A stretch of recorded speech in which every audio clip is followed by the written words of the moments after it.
Bonsoir Salia. Bonsoir. C'est vrai qu'on a beaucoup vu Emmanuel Macron à la télévision aujourd'hui, mais nous n'avons pas tout vu. Heureusement vous êtes là. Vous allez nous montrer ce qu'on n'a pas vu, les coulisses. Oui, c'est ça. Je me suis arrêtée sur une image en particulier qui a fait le tour des médias depuis hier. L'entrevue de Donald Trump et Emmanuel Macron.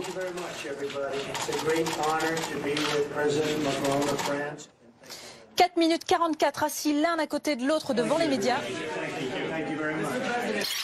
Mais avant d'avoir cette image, il y a toute une préparation du côté de la presse. Sachez que pour ces 4 minutes, les journalistes sont convoqués près de 2 heures avant pour être briefés.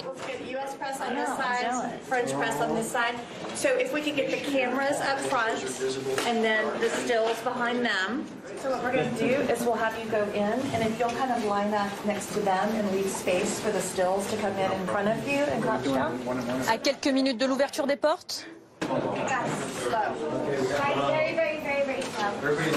la presse est escortée pour passer tous les filtres de sécurité et à quelques pas de la porte,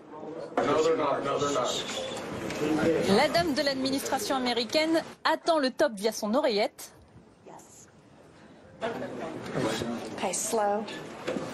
Et c'est parti.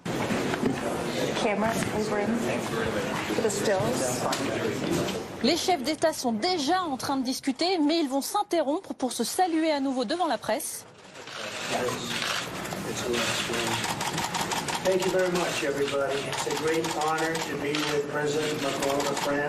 Je suis ravi de retrouver le président Trump ici à nouveau à New York aujourd'hui à l'occasion de cette assemblée générale.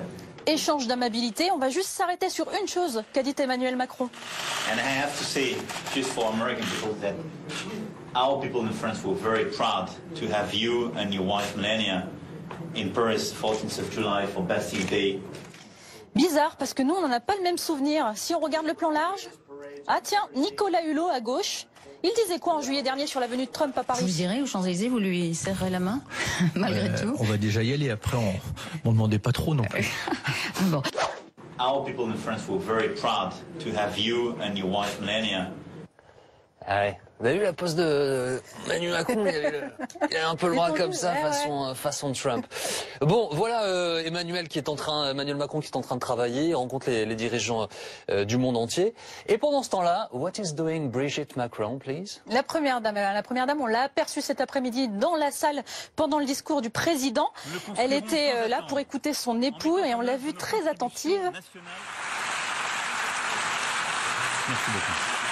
Et visiblement très satisfaite de son mari. Mais la première dame a aussi un emploi du temps parallèle à New York. Dès son arrivée, elle a choisi de se rendre à Ground Zero, le mémorial des tours jumelles des attentats du 11 septembre. Impressionnant toujours. Avec son équipe, elle s'est ensuite rendue sur les bords de l'Hudson River pour une séance photo improvisée.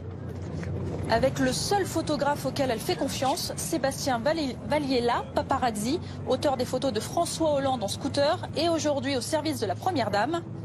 De belles photos tout en contrôle qu'on retrouvera sûrement la semaine prochaine en une du prochain Paris Match, par exemple. Merci beaucoup, les deux célèbres qui tous les soirs, c'est dans Grand Angle.